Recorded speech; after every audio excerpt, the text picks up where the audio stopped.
Close your eyes and imagine a world without words on pages, without texts on screens, without any written language at all. Let yourself drift back through time, tens of thousands of years, to when our ancestors first felt the deep human need to communicate beyond the moment, to send messages across distance and time. Picture the flickering warmth of firelight dancing on cave walls in what is now France and Spain. Around 30,000 years ago, in the darkness of these ancient caves, people pressed their hands against cold stone and blue ochre pigment around them, leaving behind the ghostly outlines of their palms. These weren't writing, not yet, but they were something profound. They were marks that said, "I was here." They were the first stirrings of a revolutionary idea, that thoughts could live outside the mind, that they could be captured and preserved. Thousands of years passed like a long, slow exhale. Then, around 3400 BCE, something extraordinary happened in ancient Mesopotamia, in the land between the Tigris and Euphrates rivers. The Sumerians, dealing with the growing complexity of their society, needed to keep track of things: grain in warehouses, livestock in fields, transactions in the marketplace. And so they created something called cuneiform, pressing wedge-shaped marks into soft clay tablets with reed styluses. This wasn't meant to be beautiful. It was practical, born from necessity. But it was the world's first true writing system, the moment when humanity learned to trap language in physical form. Let that sink in for a moment. The first writing wasn't poetry or stories. It was accounting, lists of barley and sheep. But within those simple marks lay infinite possibility. Around the same time, far to the west along the fertile Nile Delta, another civilization was making its own breakthrough. The ancient Egyptians developed hieroglyphics around 3200 BCE, a writing system so elegant it looked like art. Picture the symbols: birds and eyes, hands and water, suns and snakes. Each one carefully carved or painted, some representing sounds, others representing entire words or ideas. Unlike cuneiform wedges, hieroglyphics celebrated the sacred and the beautiful. They adorned temple walls and tombs, turning writing itself into something divine. But here's what's remarkable. These two systems, cuneiform and hieroglyphics, developed independently, separated by hundreds of miles of desert. This tells us something important, that writing wasn't a single invention that spread across the world. It was an idea that humanity discovered multiple times, in different places, in different forms. As if writing itself was waiting to be found, like fire or the wheel.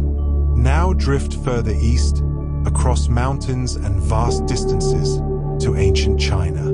Around 1200 BCE, during the Shang dynasty, the Chinese were etching questions onto oracle bones, the shoulder blades of oxen and the shells of turtles. They would apply heat to these bones, and the cracks that formed would be interpreted as answers from ancestors and gods. Next to these cracks, scribes carved some of the earliest Chinese characters, creating a writing system that, remarkably, is still in use today. Chinese characters evolved over millennia, but they never abandoned their roots. A modern Chinese reader can still recognize the ancestry of their written language in those ancient oracle bones. Each of these writing systems solved the same fundamental problem in different ways. They allowed thoughts to transcend the limitations of memory and mortality. A farmer could die, but his records of the harvest could live on.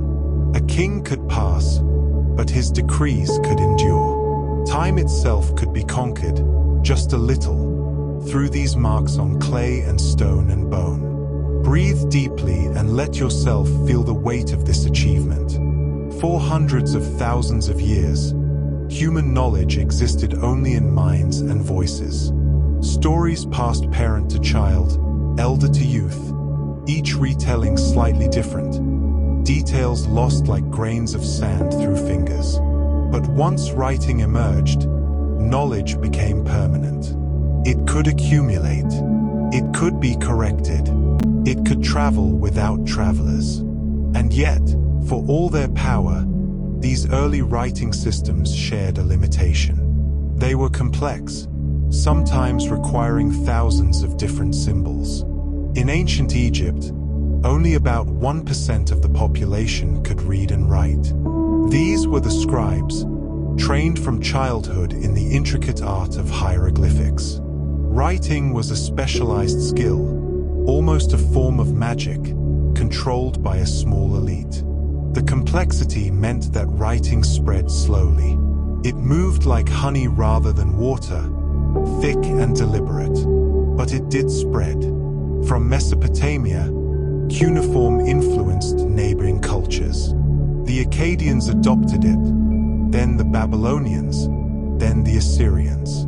Each culture bent the writing system to fit their own language, like water taking the shape of a new container. As you relax deeper into this story, imagine the patience required. Imagine a young scribe in ancient Sumer, spending years learning to recognize and form hundreds of different cuneiform signs. Picture the concentration as they pressed their reed stylus into the clay, the satisfaction of a well-formed character, the frustration of a mistake that couldn't be erased. These weren't just writers. They were guardians of human knowledge, links in a chain connecting past to future. The story of writing is the story of humanity learning to think beyond the present moment, to plan and remember and dream across the boundaries of time. And this was only the let your breathing slow and steady as we continue our journey. The centuries roll by like gentle waves, each one carrying small changes, tiny innovations that would eventually transform everything. Around 2000 BCE, along the sun-baked eastern shores of the Mediterranean, something quietly revolutionary was taking shape. The Phoenicians, those master sailors and traders who navigated between Egypt, Mesopotamia, and distant lands, faced a practical problem. They were merchants dealing with many different peoples, many different languages. The complex writing systems of their neighbors, with their hundreds or thousands of symbols, weren't practical for quick trade records and shipping manifests scrawled on papyrus or potsherd. And so the Phoenicians did something brilliant in its simplicity. They created a writing system with just 22 symbols. 22. Not thousands like cuneiform had become, not hundreds like hieroglyphics. Just 22 characters, each one representing a single consonant sound. This was the world's first alphabet, developed around 1050 BCE. Imagine the liberation of it. A child could learn to write in months rather than years. A merchant could keep their own records. Writing was beginning to slip free from the exclusive control of the scribal class. Let yourself drift with this idea for a moment. The alphabet wasn't about pictures or concepts. It was pure sound broken down into its smallest pieces. The Phoenician letter Aleph represented a glottal stop. Beth was the sound of our B. These weren't drawings of oxen or houses anymore, though the letter names remembered those origins. They were simply sounds, building blocks that could be arranged and rearranged to form any word in their language. But the Phoenician alphabet had a quirk. It included only consonants, no vowels. Readers had to supply the vowel sounds themselves based on context and knowledge of the language. Imagine reading something like NCPNTM and understanding it as once upon a time. It worked for native speakers, but it made learning more difficult for outsiders. The Phoenician ships carried more than cedar wood and purple dye. They carried their alphabet across the Mediterranean, to every port and trading post. And around 800 BCE, the Greeks encountered this gift and recognized its power. But they saw something that could be improved. The Greek language needed vowels to be written clearly, so they took several Phoenician letters that represented sounds Greek didn't use and repurposed them. The letter Aleph became Alpha, the letter He became Epsilon. For the first time in history, a writing system captured both consonants and vowels, every sound in the language given its own clear symbol. Picture the Greek symposium, that gathering of citizens reclining on couches, wine cups in hand, engaging in philosophical debate. With their complete alphabet, the Greeks could write down everything: poetry, history, philosophy, drama. Homer's epic tales of the Trojan War, passed down orally for generations, were finally written down around 750 BCE. Plato's dialogues preserved Socrates' questions for all time. The Greek alphabet didn't just record language, it helped create a culture of written thought, of preserved argument and literary art. The alphabet continued its journey westward. The Etruscans, living in what is now Italy, adopted and adapted the Greek alphabet around 700 BCE. And from the Etruscans, the Romans received it, modifying it once more to fit Latin. By around 100 BCE, the Latin alphabet had evolved into essentially the same 23 letters we use today, though in modern times we added J, U, and W to bring the total to 26. Breathe and reflect on the elegance of this. The letters you're thinking of right now, the alphabet that lives in your mind, traveled through thousands of years and multiple civilizations. From Phoenician merchants to Greek philosophers to Roman engineers to you. Each culture added something, refined something, passed it forward like a relay race stretching across millennia. But let's turn our attention eastward again, to India, where another remarkable writing system was developing. Around 300 BCE, the Brahmi script appeared, an elegant writing system that would become the ancestor of dozens of scripts across South and Southeast Asia. Unlike the alphabet that traveled from Phoenicia westward, Brahmi represented sounds in a different way. It was an abugida, where each character represented a consonant with an inherent vowel sound, and small marks could be added to change that vowel. This system spread with Buddhism and Hinduism, adapting to write Sanskrit, Hindi, Thai, Tibetan, and countless other languages. Think about what this means. While one alphabet system was spreading westward around the Mediterranean, a completely different approach to writing was flourishing in South Asia. Humanity didn't converge on a single solution. We created multiple answers to the same question: how do we capture speech in visible form? Meanwhile, in the Americas, writing was developing independently once again. The Maya civilization of Central America created a sophisticated writing system by around 300 BCE, though its roots likely stretched back earlier. Mayan script combined logograms, where symbols represented whole words, with syllabic signs representing sounds. It was complex and beautiful, carved into stone monuments and painted in bark paper books called codices. The Maya used their writing to record history, astronomy, and the deeds of their kings. Tragically, Spanish conquistadors later destroyed most of these codices, seeing them as pagan works. Only 4 survived. Let your mind rest with the image of a Mayan scribe, carefully painting glyphs onto paper made from fig tree bark, recording the movements of Venus across the night sky with mathematical precision. Writing had become more than record-keeping now. It was science, history, art, and prophecy all at once. As these various writing systems spread and evolved, something profound was happening. Information could now travel faster than any human could walk or sail. A letter could carry news, a scroll could preserve philosophy, a carved stone could proclaim laws that would outlive any king. Writing was becoming the foundation of civilization itself, the technology that allowed societies to grow larger and more complex than ever before. Sink deeper into relaxation and consider this. Every writing system we've encountered so far, from Sumerian cuneiform to the Mayan glyphs, emerged before the Common Era. Humanity spent most of its existence without writing, and then, in just a few thousand years, across different continents and cultures, we invented it again and again. As if writing was an inevitable destination, a threshold that intelligence would always cross eventually. The alphabet had made writing simpler and more accessible than ever before. But most people still couldn't read. Most knowledge still lived in scrolls and tablets owned by temples, palaces, and wealthy individuals. Writing existed, but it was still rare, still precious, still the domain of the few rather than the many.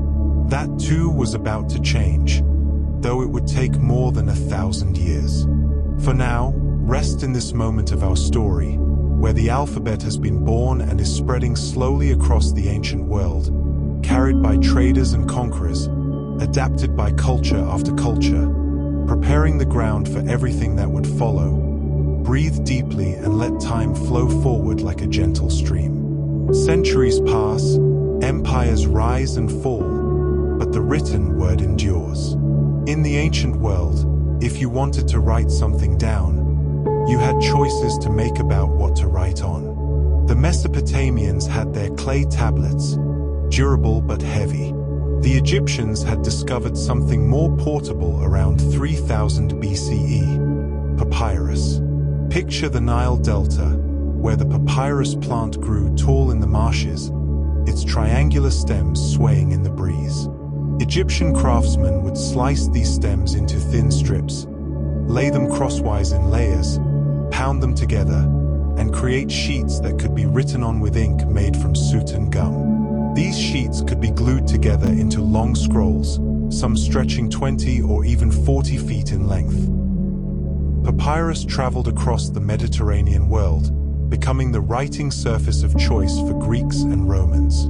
Imagine a library in ancient Alexandria, that wonder of the ancient world, with hundreds of thousands of papyrus scrolls stored in pigeonholes, each one carefully labeled. The smell of papyrus and ink, the sound of scrolls being carefully unrolled, the scratch of reed pens on paper. Knowledge accumulated in these quiet spaces, scroll by precious scroll. But papyrus had limitations. It was fragile, especially in damp climates. It would crack and crumble with age. And so, in the ancient city of Pergamum in what is now Turkey, around 200 BCE, craftsmen developed an alternative: parchment made from stretched and treated animal skins, usually from sheep, goats, or calves. The finest parchment, made from the skin of young calves, was called vellum, and it was smooth and pale and beautiful. Parchment was more durable than papyrus, more flexible, and it could be written on both sides. Let yourself imagine the feel of it under your fingers, cool and slightly textured, ready to receive words that might last 1,000 years. As the Roman Empire grew to encompass the entire Mediterranean world and beyond, it carried the Latin alphabet and Latin language with it. By the height of the empire, around 117 CE, Latin had become the administrative language from Britain to North Africa, from Spain to the Middle East. Edicts were carved in stone across thousands of miles, all in the same distinctive Roman capitals we still see echoed in inscriptions today. But the Roman Empire, like all empires, eventually fractured. In 476 CE, the Western Roman Empire fell, and Europe entered what would later be called the Middle Ages. Cities shrank, trade networks broke down, and literacy declined sharply. Yet even in this time of upheaval, the written word found refuge in an unexpected place: Christian monasteries scattered across Europe. Picture these monasteries as islands of learning in a turbulent sea. Monks devoted their lives to prayer, agriculture, and an activity they called sacred work, copying manuscripts by hand. In rooms called scriptoria, monks would sit at angled desks, often in unheated stone buildings, their breath visible in winter air, carefully transcribing religious texts, classical works, and histories onto parchment. Each page might take hours. A complete Bible could take a year or more to copy. These monks developed a new style of writing to make their work more efficient. Previously, Latin had been written entirely in capital letters, with no spaces between words, which made reading slow and difficult. But around 800 CE, during the reign of Charlemagne, a standardized script called Carolingian minuscule was developed. For the first time, text was written in lowercase letters with ascenders and descenders, those parts of letters that rise above or fall below the line.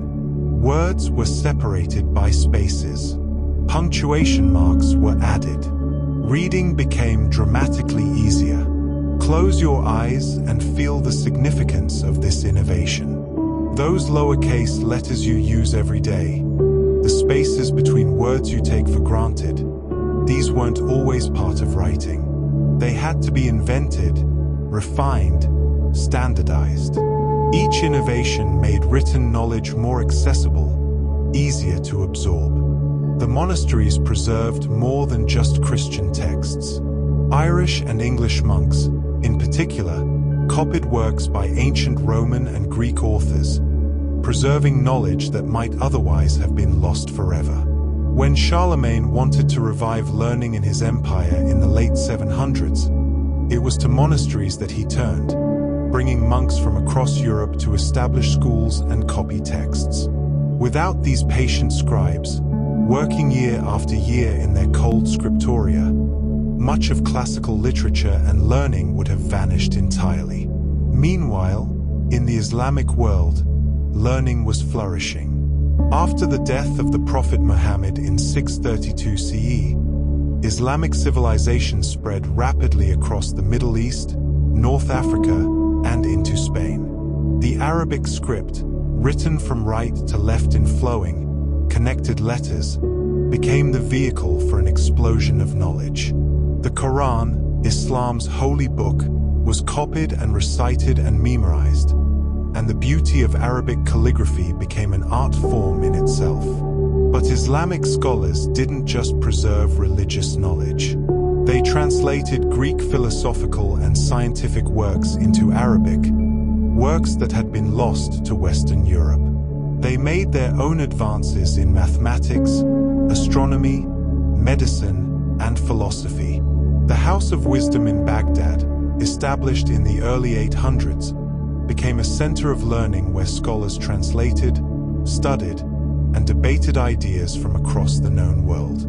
Let your mind drift to a Baghdad courtyard in the 9th century, under a star-filled sky, where scholars debate the nature of light and mathematics, surrounded by thousands of manuscripts in Arabic, Persian, and Greek. Knowledge was flowing along different streams now, preserved in different scripts, but all of it still dependent on the patient work of scribes copying texts by hand. Then, around 105 CE in China, though the knowledge wouldn't reach Europe for over 1,000 years, an imperial court official named Cai Lun perfected a process that would eventually revolutionize writing everywhere: papermaking. He discovered that by breaking down plant fibers, tree bark, hemp, and rags into a pulp, spreading it thin, and letting it dry, you could create a writing surface that was cheaper, lighter, and easier to produce than either papyrus or parchment. Paper spread along the Silk Road, reaching the Islamic world by the 8th century and being produced in Baghdad by 794 CE. Paper mills appeared across the Islamic world and eventually in Spain. But it would take until the 1100s before paper production reached the rest of Europe. Even then, parchment remained more prestigious for important documents. Imagine the difference paper made. A book that might have required the skins of dozens of animals could now be made from plants and rags. Knowledge could be reproduced more cheaply, which meant it could spread more widely. But still, every copy had to be made by hand, letter by letter, word by word. A single book remained valuable, sometimes worth as much as a house. Rest now in this understanding. For thousands of years after the invention of writing, every written word that existed had been laboriously copied by hand. Scribes in Mesopotamia, Egypt, Greece, Rome, medieval monasteries, Islamic libraries, Chinese courts, all of them using their hands, their skill, their lifetimes to preserve and transmit knowledge. Writing existed, but books were rare. Literacy existed, but it was limited. The written word had power, but that power was constrained by how slowly it could be reproduced. That constraint was about to be shattered. The next revolution was coming, and it would change human civilization more profoundly than anything since the invention of writing itself. But for now, let yourself rest in this quieter time, where monks copy manuscripts in silent rooms, where Arabic calligraphy transforms sacred texts into visual poetry, where paper is beginning its slow journey westward, carrying with it the seeds of transformation. Let your breathing deepen as we approach one of humanity's greatest turning points. Feel the anticipation building across centuries, like the tension before a storm that will wash everything clean and make it new. In China, the innovation had already happened. Around 868 CE, during the Tang dynasty, a Buddhist text called the Diamond Sutra was printed using carved wooden blocks, each page carved in reverse so that when inked and pressed onto paper, it would transfer the text correctly. This is the oldest known dated printed book in existence, and it's remarkably sophisticated, with intricate illustrations alongside the text. The Chinese had discovered that writing didn't have to be copied by hand. It could be carved once and reproduced many times. By the 11th century, around 1040 CE, a Chinese inventor named Bai Sheng took this concept even further. Instead of carving entire pages, he created individual characters from clay that could be arranged, used for printing, and then rearranged to print something new. This was movable type, the ancestor of all modern printing. But Chinese, with its thousands of characters, made movable type less practical than it would prove to be for alphabetic languages. The wooden block remained more efficient for Chinese texts. The knowledge of printing traveled slowly westward, like seeds carried on the wind, taking centuries to cross mountains and deserts. By the 1400s, Europeans were aware of the concept of block printing, using it to print playing cards and simple religious images. But books were still copied by hand, still rare, still expensive. Now picture a German goldsmith and metalworker named Johannes Gutenberg, living in the city of Mainz around 1440. He had a vision that combined several existing technologies in a new way: movable metal type, a pressing mechanism adapted from wine presses, oil-based ink that would adhere to metal, and paper that was now available throughout Europe. Gutenberg spent years experimenting, borrowing money, refining his process. He created metal molds to cast individual letters in lead alloy, designing them so they could be arranged into words and lines, locked into a frame, inked, and pressed onto paper with even pressure. Around 1455, Gutenberg completed his masterpiece, a printed Bible in Latin with 1,282 pages. The Gutenberg Bible, as it came to be known, was stunningly beautiful, with type so elegant it rivaled the finest hand-copied manuscripts. Gutenberg printed approximately 180 copies, of which 49 still survive today. Each one had taken weeks to print rather than the year or more required to copy by hand. Let yourself absorb the magnitude of this change. A technology that had remained essentially unchanged for thousands of years had suddenly been transformed. A single printer could now produce in a day what a scribe might take months to copy. The cost of books began to fall. The speed of production began to rise. The printing press spread across Europe with remarkable speed. By 1500, just 45 years after Gutenberg's Bible, printing presses had been established in over 250 cities across Europe. An estimated 20 million books had been printed, more books than had been copied by hand in all of European history up to that point. Think about that number. 20 million books. In less than half a century. This wasn't just an innovation. It was an explosion of knowledge. But Gutenberg's invention did more than just reproduce books faster. It standardized them. When a text was copied by hand, each copy was slightly different, with errors creeping in, scribes making changes or interpretations. But when a text was printed, every copy was identical. This meant that scholars in different cities could study exactly the same text, refer to the same page numbers, build on each other's work with precision. Scientific knowledge could accumulate more reliably. Ideas could spread more accurately. Close your eyes and imagine the consequences rippling outward like circles on water. Martin Luther nails his 95 Theses to a church door in 1517, protesting Catholic Church practices. Within weeks, printed copies spread across Germany. Within months, across Europe. The Protestant Reformation might have remained a local dispute without the printing press, but instead it fractured Christianity and reshaped European politics. Ideas had become contagious in a way they never had been before. The printing press enabled the scientific revolution. When Copernicus proposed that the Earth orbited the Sun, his ideas could be printed and debated. When Galileo looked through his telescope and saw the moons of Jupiter, he could publish his findings for others to verify. Isaac Newton's Principia Mathematica, laying out the laws of motion and gravity, was printed in 1687 and distributed across Europe. Scientists could now build on each other's discoveries rather than rediscovering them independently. Let your mind rest on this truth. Knowledge had become cumulative in a new way.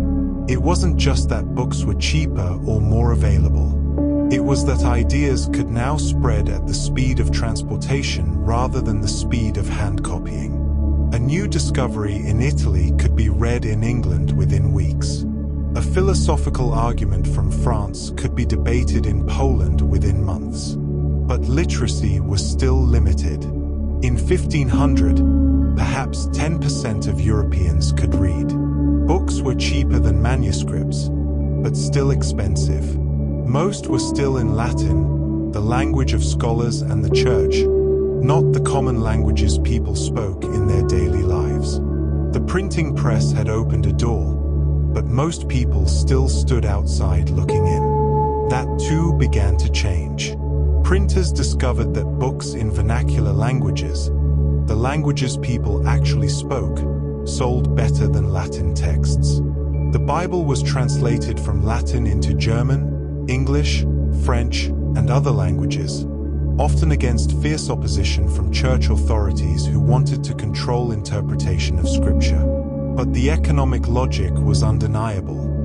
More readers meant more customers.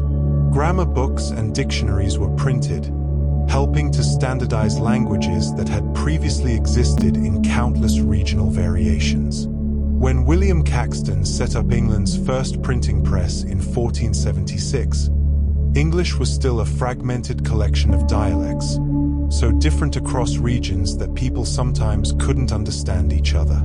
But printed books gradually established standard forms of spelling and grammar. Languages became more fixed, more unified, more teachable.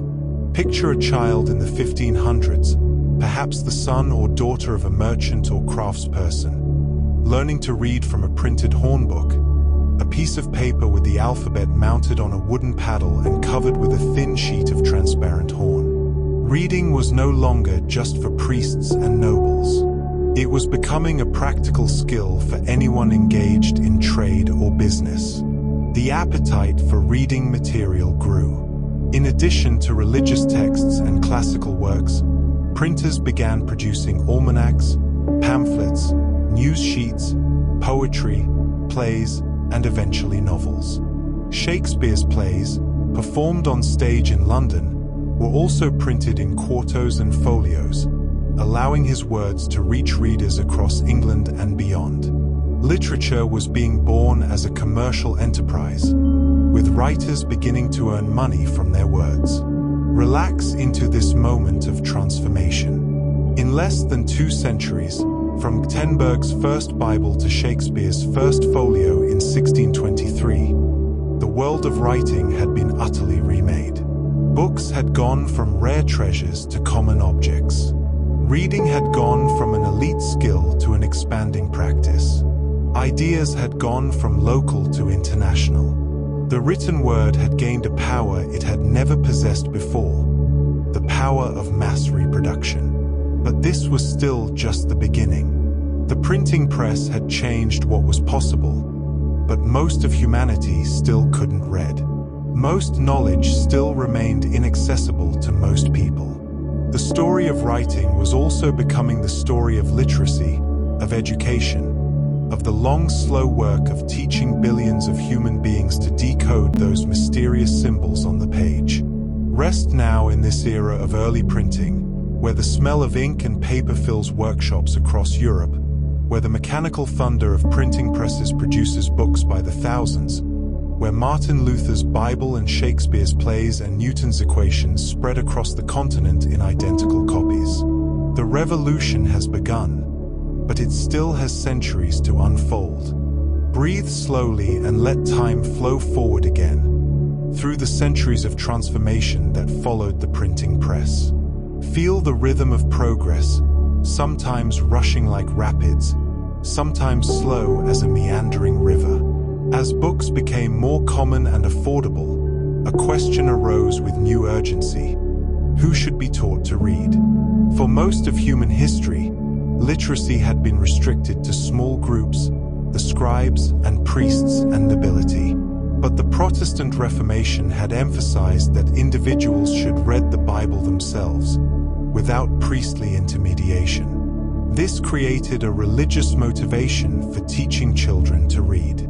By the 1600s and 1700s, basic literacy was slowly spreading across Europe and colonial America, though still far from universal. In places like Puritan New England, laws were passed requiring towns to establish schools. In 1642, Massachusetts passed the Old Deluder Satan Act, requiring that children be taught to read so they could read the Bible and not be deceived by Satan. The motivation might seem unusual to us now, but the effect was real. More children learning to read and write. Picture a one-room schoolhouse in colonial America. Children of different ages sitting on wooden benches, practicing their letters on small chalkboards or slates. Writing with chalk on slate was erasable, reusable, perfect for endless practice. The children would copy letters and words, recite them aloud, slowly internalizing the mysterious connection between spoken sounds and written symbols. Yet even as basic literacy spread, a limitation remained. Printing presses were expensive, elaborate machines requiring skilled operators. Books were still produced in print shops by professional printers. The act of writing for mass distribution remained out of reach for ordinary people. Then, in the 1800s, a series of innovations began to democratize not just reading, but writing itself. In 1867, Christopher Latham Sholes and his colleagues in Milwaukee invented the first practical typewriter. They called it the Sholes and Glidden typewriter, though it would later be manufactured and sold by Remington as the Remington No. 1. This machine allowed someone to produce text that looked printed, clear, and uniform, without needing a printing press. Imagine the feel of those first typewriter keys under your fingers, the satisfying click and clack as metal arms swung up to strike the paper through an inked ribbon, leaving behind crisp black letters. For the first time, an individual could create multiple copies of a document using carbon paper, or produce text that had the authority and clarity of print. The typewriter transformed office work. By the 1880s and 1890s, businesses were hiring typists, creating a new form of employment particularly open to women at a time when career options were limited. The typewriter also changed writing itself. Writers like Mark Twain were early adopters, discovering that typing their manuscripts made them easier for publishers to read and reduced errors in typesetting. Let your mind drift to the sound of a busy office in the early 1900s. Dozens of typewriters clattering away, creating letters and contracts and reports, the rhythm almost musical. The written word was accelerating, multiplying. Meanwhile, literacy continued its steady climb. In the 1800s, public education movements spread across Europe and America, driven by the belief that democracy required educated citizens who could read newspapers, understand laws, and participate in civic life.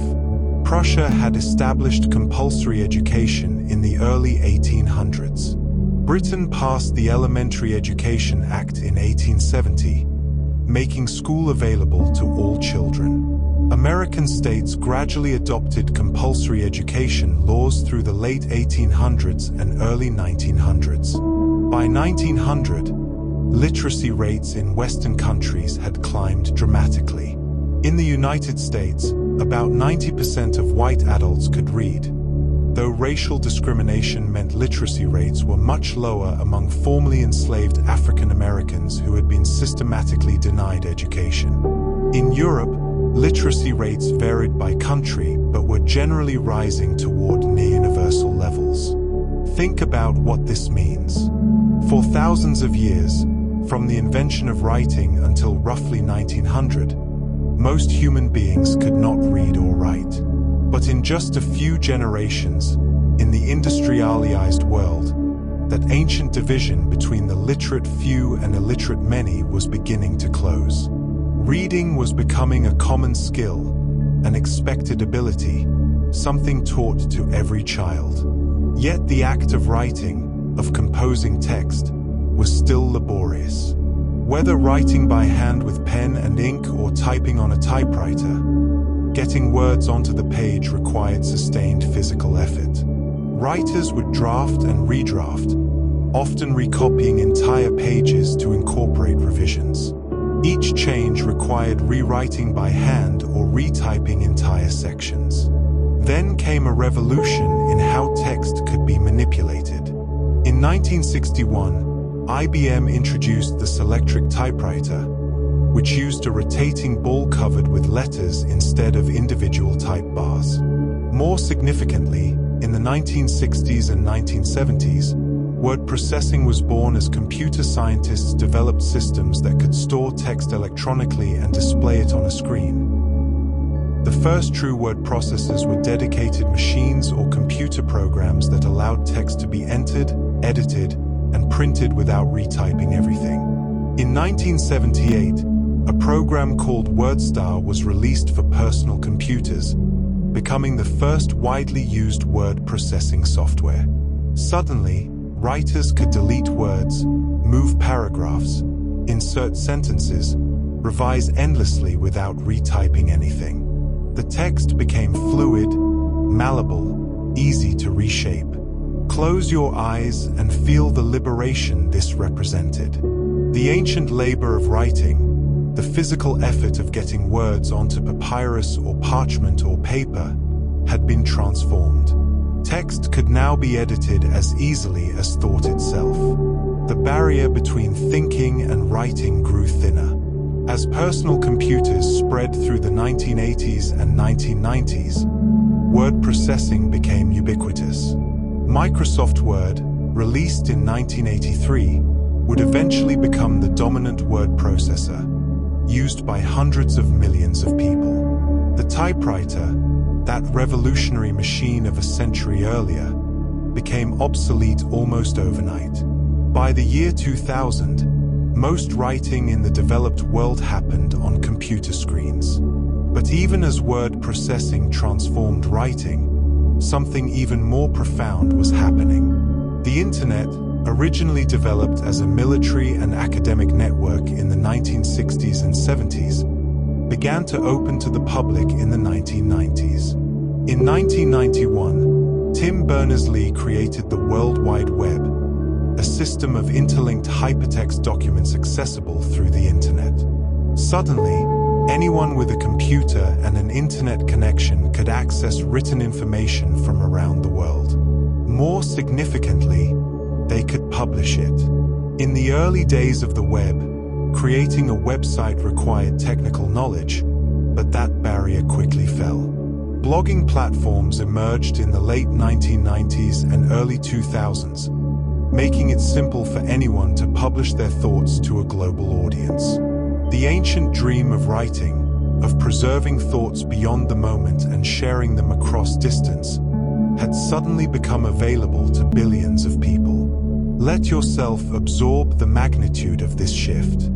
For most of writing's history, creating something that others could read required access to expensive materials and distribution systems. You needed papyrus or parchment, or access to a printing press, or a publisher willing to print your book. But with the internet, the cost of publishing dropped to essentially zero. A teenager in their bedroom could reach as many readers as a major newspaper. The democratization of writing was complete. Not just the ability to read, but the ability to publish, to have your words read by others, to participate in the great conversation of human knowledge and opinion. This was something genuinely new in history, a capability that would have seemed like magic to the scribes of ancient Sumer or the monks copying manuscripts in medieval monasteries. Rest in this moment of transition, this cusp between the old world of physical writing and the new world of digital text. The typewriter's clatter is fading into memory. The computer's quiet hum is becoming the sound of writing. And ahead lies a future where the written word will multiply beyond anything previous generations could have imagined, where information flows like water, where everyone with a phone or computer becomes both reader and writer, both audience and author. The story of writing is approaching its present moment, but there are still wonders to unfold, still transformations to witness. Let your breathing slow and your mind rest, preparing for the final chapters of this ancient, ongoing story. Let yourself settle into this moment, suspended between past and future, as we approach the present day and peer toward what lies ahead.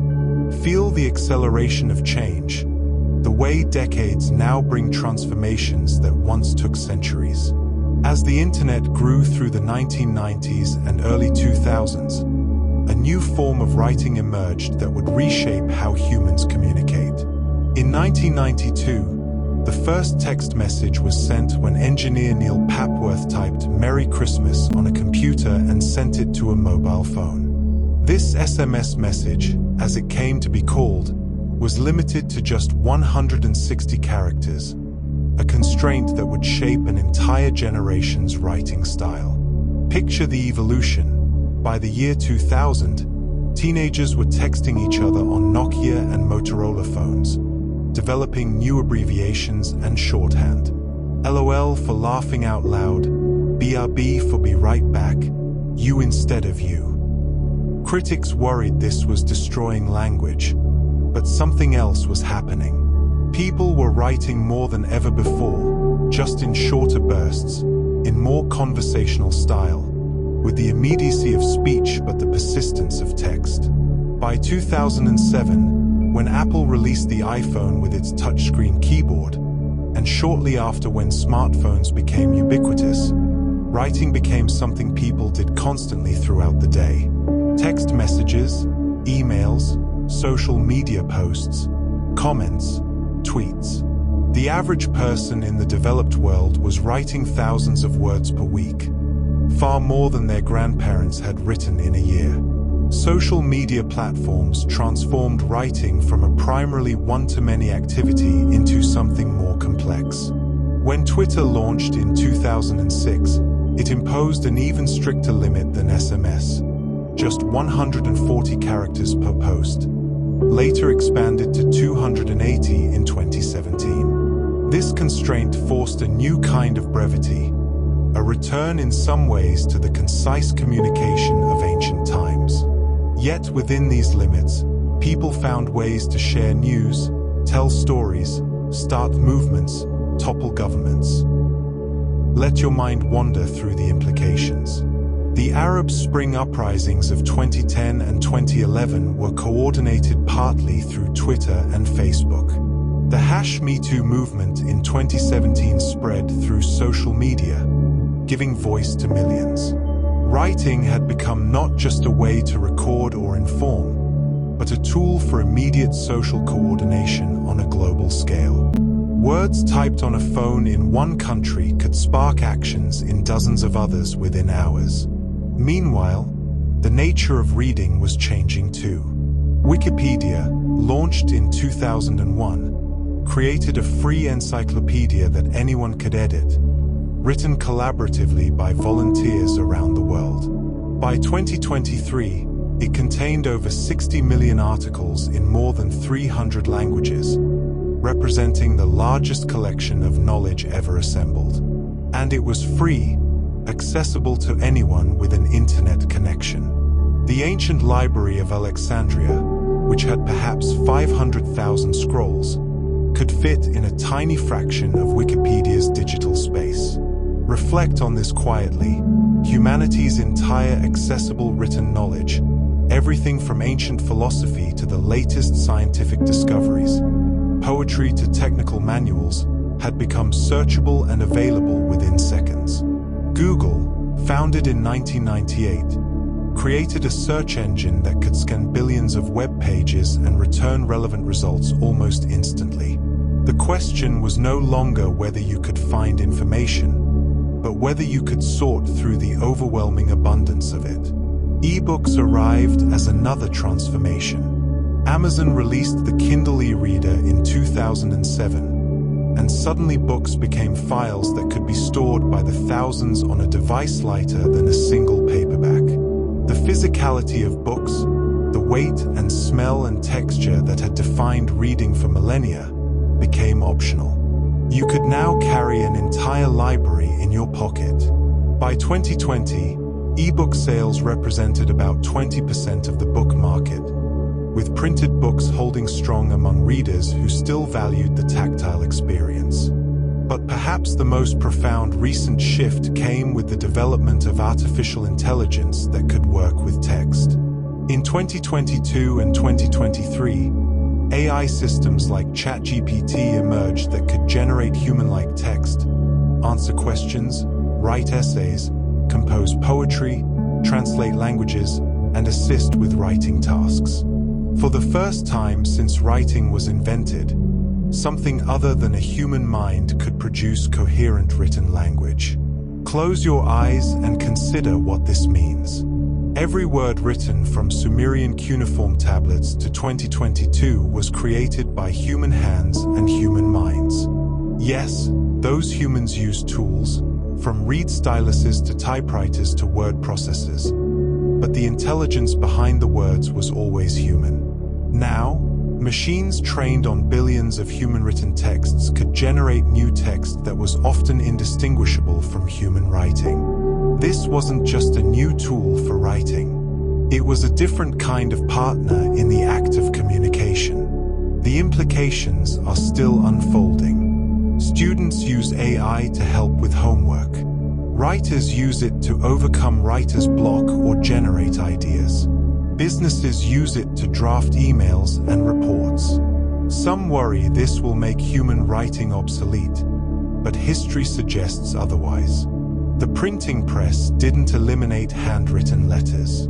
The typewriter didn't eliminate the need for writers. Each new technology changed what writing meant and how it was done. But the human need to communicate, to express, to preserve thoughts across time remained constant. At the same time, concerns about digital permanence have emerged. Unlike clay tablets that lasted thousands of years or books that can survive centuries, digital text exists in fragile formats. Websites disappear, platforms shut down, file formats become obsolete. The Internet Archive, founded in 1996, works to preserve snapshots of web pages, but vast amounts of digital writing have already been lost. Ironically, ancient Sumerian records on clay have survived better than websites from the 1990s. Let yourself feel the paradox of our current moment. We write more than any generation in history, billions of words every day flowing through digital networks. Yet much of this writing is more ephemeral than it appears. A papyrus scroll from ancient Egypt might survive 2,000 years. A tweet might vanish when a platform changes its policies or goes bankrupt. Language itself continues to evolve through digital writing. Emojis, those small pictographic symbols, have become a new kind of writing system, supplementing or sometimes replacing words. In some ways, we've circled back to hieroglyphics, using pictures alongside phonetic text. The heart emoji, the laughing face, the thumbs up, these symbols can convey emotion and tone that plain text sometimes struggles to capture. New forms of written communication keep emerging.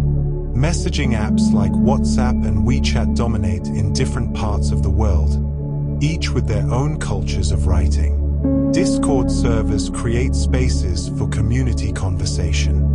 Substack and Medium provide platforms for newsletter writers and essayists.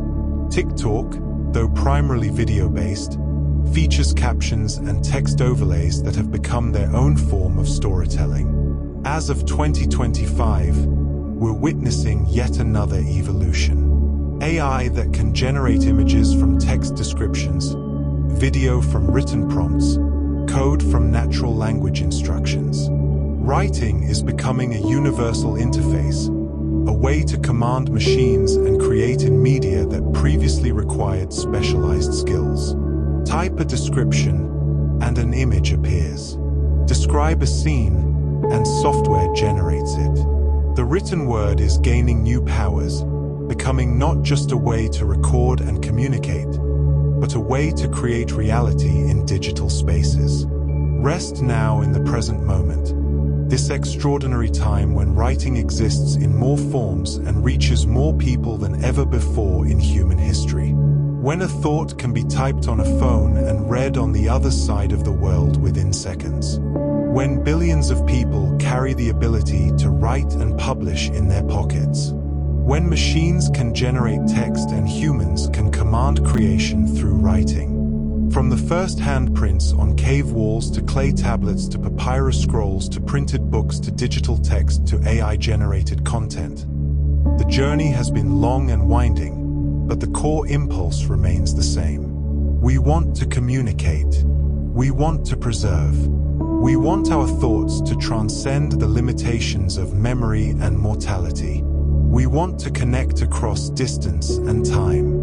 The story of writing is the story of humanity refusing to let ideas die with their thinkers, refusing to let knowledge vanish with each generation, refusing to accept the limits of the present moment. It's a story of innovation and adaptation, of technology building on technology, each generation finding new ways to capture the ineffable act of thought and make it visible, shareable, permanent.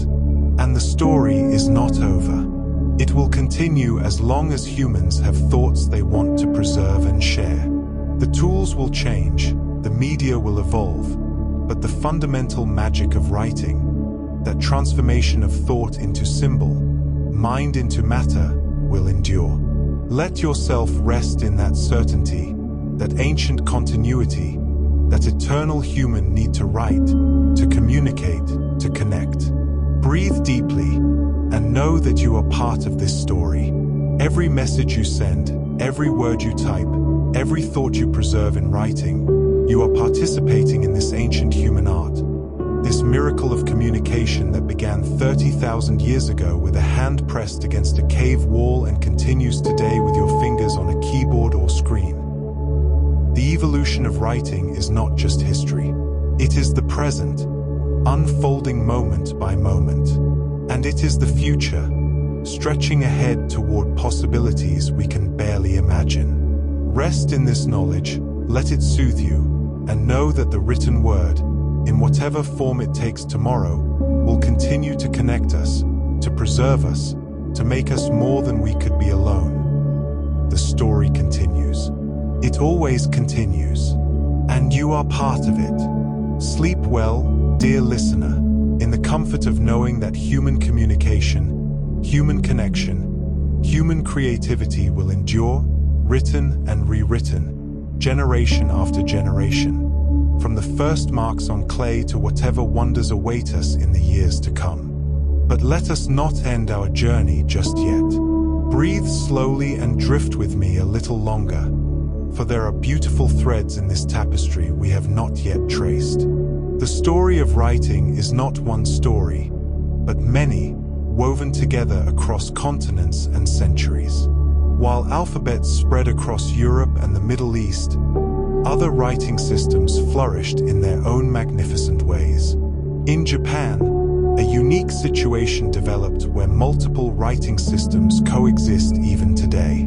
Around the 5th century CE, the Japanese adopted Chinese characters, known as kanji, borrowing them to write the Japanese language even though Japanese and Chinese are completely unrelated linguistically. But Chinese characters weren't perfectly suited to Japanese grammar and sentence structure. So between the 8th and 10th centuries, the Japanese developed 2 additional writing systems, hiragana and katakana. These are syllabaries, where each symbol represents a syllable rather than an individual sound or a whole word. Hiragana's flowing, curved characters are used primarily for native Japanese words and grammatical elements. Katakana's more angular characters are used primarily for foreign words, emphasis, and technical terms. Modern Japanese writing seamlessly combines all 3 systems in a single sentence, switching between them as needed. Picture a Japanese text, where kanji provide the semantic core, hiragana flows between them providing grammatical structure, and katakana marks out borrowed words from English or other languages. It's a beautiful complexity, 3 writing systems dancing together on the same page. In Korea, another remarkable innovation took place.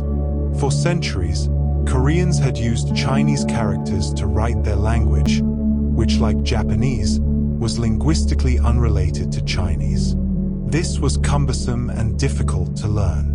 Then, in 1443, King Sejong the Great commissioned the creation of an entirely new writing system designed specifically for the Korean language. The result was Hangul, one of the most scientifically designed writing systems ever created. Hangul is an alphabet, but it's arranged in syllable blocks that look like characters.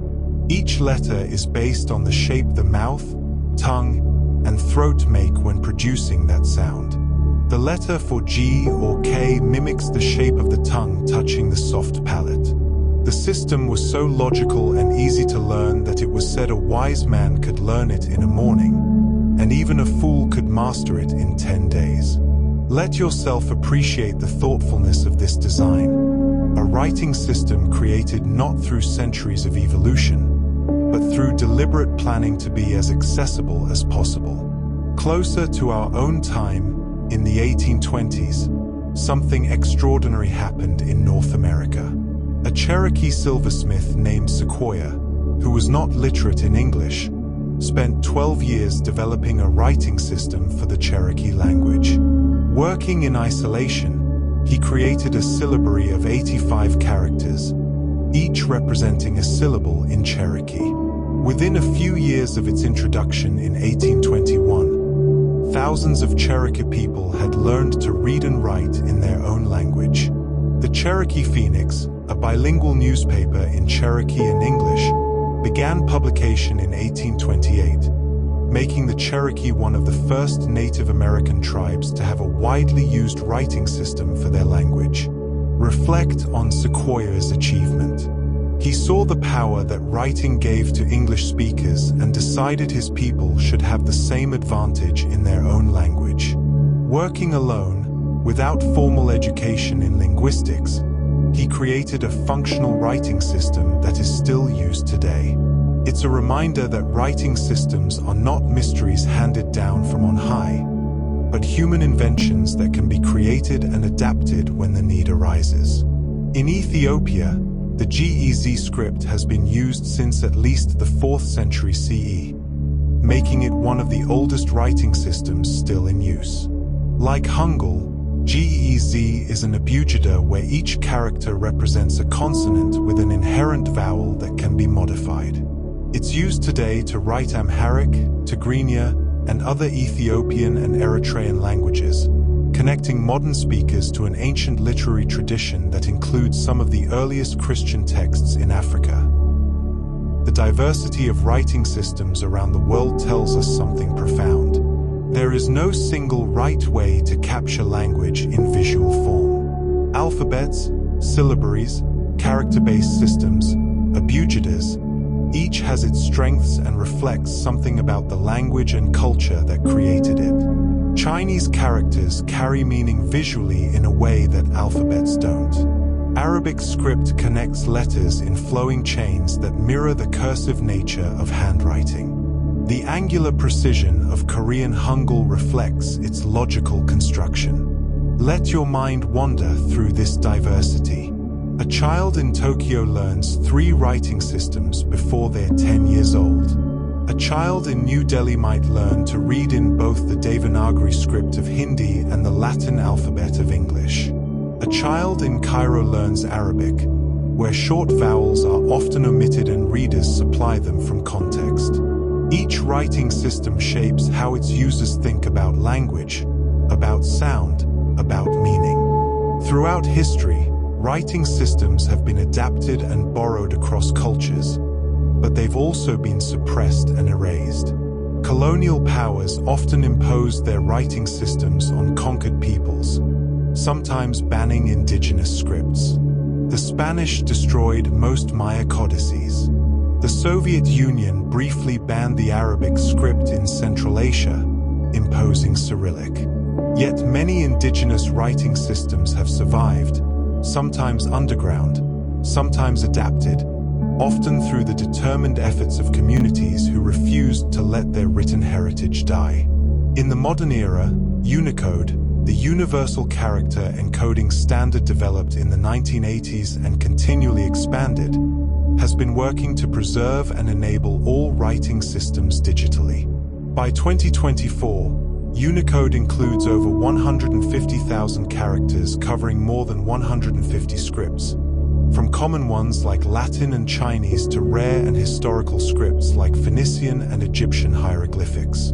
This means that ancient Sumerian cuneiform and modern emojis can coexist in the same digital space, that a single document can seamlessly include text in Tamil, Arabic, Cherokee, and Japanese.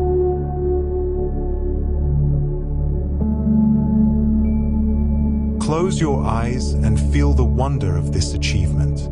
For the first time in history, all human writing systems can exist together in a single framework, each one preserved and functional in the digital realm. A scholar can now create a document comparing ancient Phoenician with modern Hebrew, showing their relationship across 3,000 years. A website can automatically display in whatever script is native to its reader. The digital age has not homogenized writing. It has made diversity more possible than ever. Yet challenges remain. Of the approximately 7,000 languages spoken in the world today, only a few hundred have well-developed writing systems. Many indigenous languages are oral traditions, never written down, and they're disappearing as elder speakers pass away without passing on their knowledge. Linguists and communities work to develop writing systems for these languages, often adapting existing scripts to new sounds and structures. Each success is a small victory against the tide of linguistic extinction. The story of writing is also a story of preservation and loss, of cultures fighting to maintain their written heritage while adapting to a world increasingly dominated by a few major languages and scripts. It's a story that continues to unfold as communities revive dormant scripts, as new technologies make endangered writing systems more accessible, as each generation decides which traditions to maintain and which to let fade. Rest in the knowledge that writing, in all its glorious diversity, represents humanity's commitment to memory and meaning. From the deserts of the Middle East to the mountains of East Asia, from the plains of North America to the highlands of Ethiopia, humans have looked at their spoken languages and asked, how can we make this permanent? How can we send these words across time and space? And each culture has answered in its own way, creating systems of symbols that are practical and beautiful, simple and complex, ancient and endlessly renewable. Let yourself drift on this thought. Somewhere in the world right now, a child is learning their first letters, whether those letters are from the Latin alphabet or Arabic script or Chinese characters or Hangul or Devanagari or any of dozens of other writing systems. They're joining a tradition that stretches back thousands of years, becoming part of the ongoing story of human communication. And in that child's struggle to form letters and recognize words, in their growing ability to encode thought in symbol and decode symbol back into thought, the ancient miracle of writing happens once again, as fresh and transformative as it was when the first Sumerian pressed a stylus into clay. The writing systems of the world are not relics of the past. They are living, evolving tools that continue to shape how billions of people think, communicate, and preserve their cultures. And they remind us that there is no single path to literacy, no one correct way to write. There are only many beautiful solutions to the same essential human need: to make meaning visible, to make thought tangible, to make the temporary permanent. Sleep now in this celebration of diversity, knowing that human creativity has found countless ways to accomplish the miracle of writing, and that each way carries within it the history and wisdom of the people who created it. Let your breathing become even softer now, as we turn our attention to something intimate and tactile, the physical materials that have carried human thoughts across the ages. Feel the texture of writing beneath your fingertips, real and imagined. Before there was ink, there was pressure. Those ancient Sumerians pressing their wedge-shaped styluses into clay were creating impressions, indentations, shadows that caught the light. But as writing evolved, so did the need for something that could flow, that could create lines both thick and thin, that could mark surfaces without carving into them. The ancient Egyptians developed ink around 3200 BCE, mixing carbon from soot with gum arabic and water to create a black liquid that could be applied with a brush or reed pen. Picture the Egyptian scribes sitting cross-legged, a palette of ink cakes before them, one black and one red. They would dip their reed brush in water, rub it on the ink cake to load it with color, and then paint hieroglyphics onto papyrus. Red ink was reserved for headings and important passages, creating a visual hierarchy that we still echo today when we write in red to mark something significant. This basic ink formula, carbon suspended in liquid with a binder, remained essentially unchanged for thousands of years. The Chinese independently developed ink around 2500 BCE, creating ink sticks from pine soot or lampblack mixed with animal glue and hardened into solid forms. To use it, a calligrapher would grind the ink stick on an inkstone with a little water, creating liquid ink fresh for each writing session. The process of making ink became a meditative ritual, a moment of preparation before the act of writing. Let yourself imagine the quiet sound of ink stick against stone, the gradual darkening of the water, the scent of pine and glue that in medieval Europe. Iron gall ink became the standard from about the 5th century CE through the 19th century. Made from iron salts and tannic acids extracted from oak galls, those strange growths that form on oak trees, this ink was more permanent and water-resistant than carbon inks. It would start out pale blue-gray and darken to black as it oxidized on the page. Many of the most important documents in Western history, from the Magna Carta to the original United States Constitution, were written in iron gall ink. Though beautiful and permanent, it was also slightly acidic, and over centuries it can eat through the paper it was written on, creating a conservation challenge for archivists today. The tool that held the ink mattered just as much as the ink itself.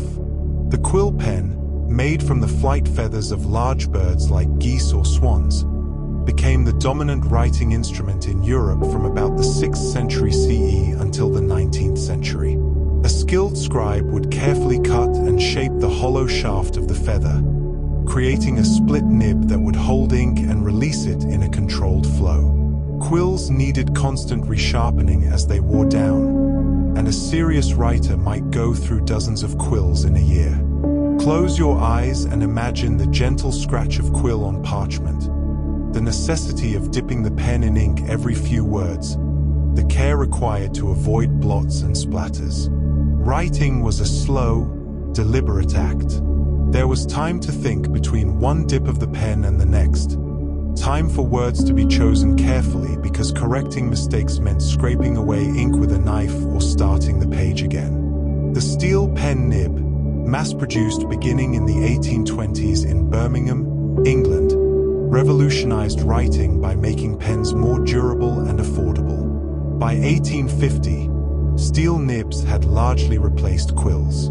They came in different sizes and shapes for different styles of writing, and they could last for months or even years with proper care. The Industrial Revolution had come to writing implements. Then in 1888, an American leather tanner named Lewis Waterman perfected the fountain pen, creating a pen with an internal ink reservoir and a feed mechanism that controlled the flow of ink to the nib. No more constant dipping. A fountain pen could write for pages without needing to be refilled. It was elegant, portable, and transformed writing from an activity that required sitting at a desk with an inkwell to something that could be done anywhere. Businessmen could carry a fountain pen in their pocket. Students could take notes without interruption. Writing became more fluid in every sense. Let your mind drift to the early 20th century, when fountain pens were status symbols, treasured possessions passed down through generations. A fine fountain pen was a mark of professionalism and sophistication. But fountain pens could leak, they required careful maintenance, and the ink could smudge if touched before it dried. The next revolution came from an unexpected place. In 1938, Hungarian journalist Laszlo Biro, frustrated with fountain pens that leaked and smudged his newspaper work, invented the ballpoint pen. His insight was brilliant. Use a tiny rotating ball bearing in the tip of the pen to control the release of quick-drying ink that was too thick for fountain pens. The ball would roll across the paper, picking up ink from the cartridge and depositing it in a smooth, consistent line. No leaking, no smudging, no need to refill frequently. Ballpoint pens were initially expensive and marketed as luxury items. But after World War II, when the French company Bic began mass-producing inexpensive ballpoint pens in 1950, they became ubiquitous. By the 1960s, ballpoint pens had largely replaced fountain pens for everyday writing. They were cheap enough to be disposable, reliable enough to work in any position, even upside down or in zero gravity. NASA used specially designed ballpoint pens on space missions. Though contrary to popular myth, they weren't vastly expensive. The Fisher space pen that NASA adopted cost about $6 each. Reflect quietly on this progression. From reeds to quills to steel nibs to fountain pens to ballpoints. Each innovation made writing easier, faster, more portable, more accessible. Each one removed a barrier between thought and its expression on the page. The ballpoint pen democratized writing in a way that even the fountain pen hadn't, making pens so inexpensive that anyone could own dozens of them. In Japan, another innovation emerged in the 1960s. The felt-tip pen, where ink flowed through a porous tip made of compressed fibers.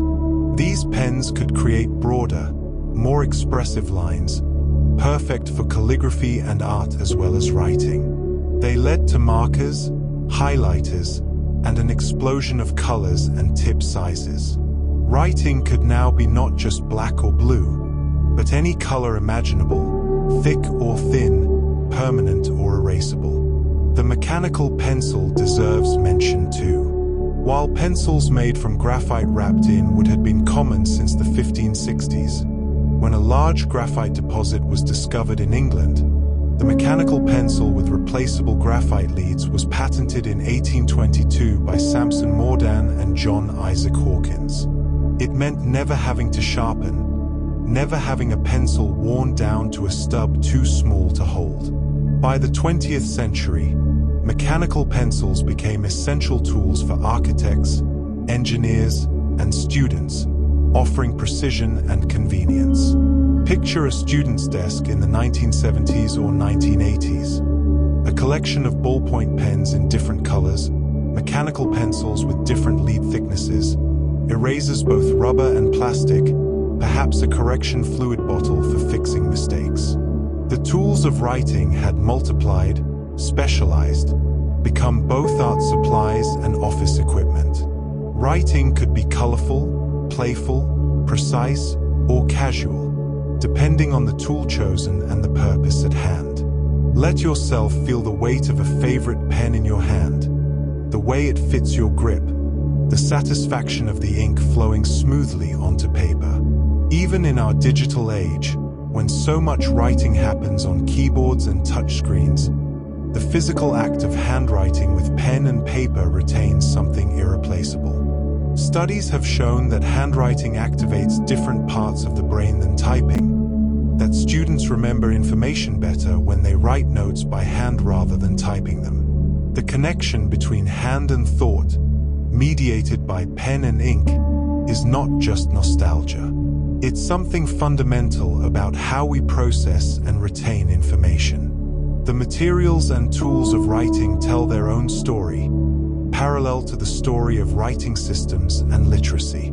They remind us that writing is not just abstract symbols, but a physical act, a craft that requires materials and tools, skill and practice. From carbon and water mixed to make ink, to bird feathers shaped into pens, to tiny ball bearings controlling ink flow, to graphite leads thin as hair, humans have continuously innovated to make the act of writing easier, more reliable, more expressive. Rest now in appreciation of these tools, these humble materials that have carried centuries of human thought. The ink that flowed from Gutenberg's press, the quills that wrote Shakespeare's plays, the fountain pen that signed treaties, the ballpoint that wrote love letters and grocery lists alike. Each tool was once revolutionary, each became ordinary through use, but each played its part in the endless human project of turning thought into visible form.